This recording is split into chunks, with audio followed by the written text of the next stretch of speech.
ये विशेष रिपोर्ट।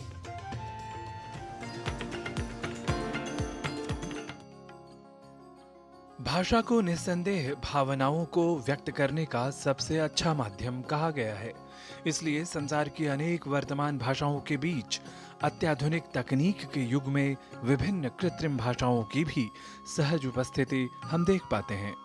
पर जब बात भाषागत उत्कर्ष की हो, उसकी अद्वितीयता की हो, तो स्वयं ही संस्कृत भाषा की वैज्ञानिकता की परख हर एक भाषा प्रेमी को होती ही है। वस्तुतः भाषा और उससे संबंधित साहित्य द्वारा अनायास ही किसी भी क्षेत्र की संस्कृति संपूर्णता के साथ स्पष्ट हो जाया करती है, और इस वैज्ञानिक संस्कृत भाषा के विपुल साहित्य और इससे जुड़ी भारतीय संस्कृति की महनीयता तो अब पुनः आधुनिक विश्व के समक्ष भी अधिक स्पष्ट हो रही है।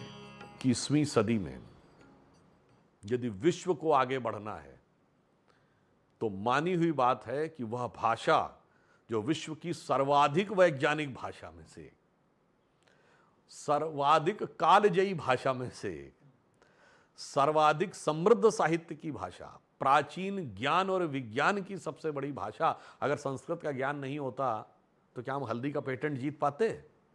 हम तुलसी का पेटेंट जीत पाते?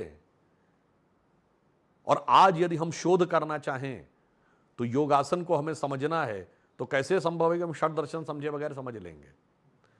इसलिए उस भाषा को सीखकर हम संपूर्ण विश्व का कल्याण करेंगे। और यह भी समझिए भाषा क्या संदेश देती है। हमारे यहाँ कहा गया वसुधैव कुटुंबकम, ये शब्द संस्कृत में ही क्यों है? संस्कृत और भारतीय भाषाओं में है।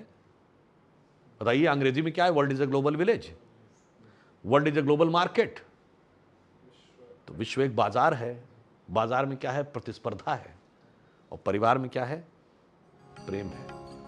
जी हाँ, संस्कृत वह भाषा जो स्वयं में भारतीयता की अद्वितीय पहचान है या विशेष अभिज्ञान है, जिसके विपुल वाङ्मय द्वारा न केवल भारत अपितु समस्त विश्व का कल्याण होता रहा है।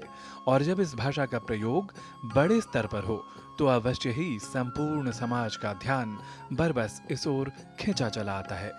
इन्हीं ध्यानाकर्षक बृहत स्तरीय उपक्रमों में राजनैतिक जगत के धुरंधरों द्वारा न केवल क्षेत्रीय राष्ट्रीय स्तरों पर ही अपितु वैश्विक स्तर पर भी संबद्ध पद व गोपनीयता के शपथ वचनों को संस्कृत भाषा के साथ ग्रहण करना अवश्य ही अत्यंत विशेष प्रतीत होता है। अहम गौरव शर्मा सत्यनिष्ठतया शुद्धाकरणेन वास्तविकतया च घोषयामि।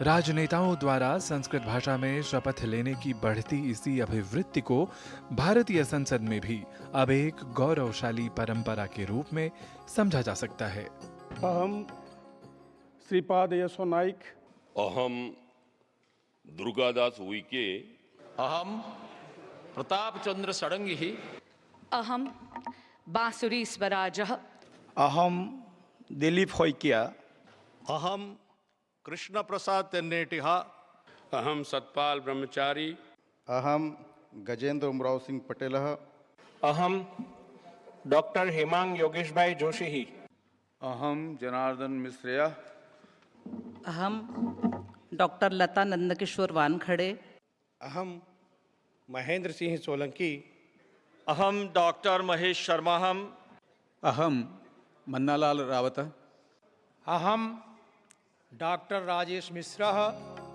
निश्चय ही ज्ञान विज्ञान की दृष्टि से अत्यंत विशेष व अतुलनीय भाषा संस्कृत के प्रति बढ़ती यह अभिरुचि न केवल भारत अपितु समस्त विश्व को भारतीय ज्ञान परंपरा की मुख्य भाषा संस्कृत की ओर और भी अधिक उन्मुख करने का ऐतिहासिक और प्रशंसनीय कार्य कर रही है।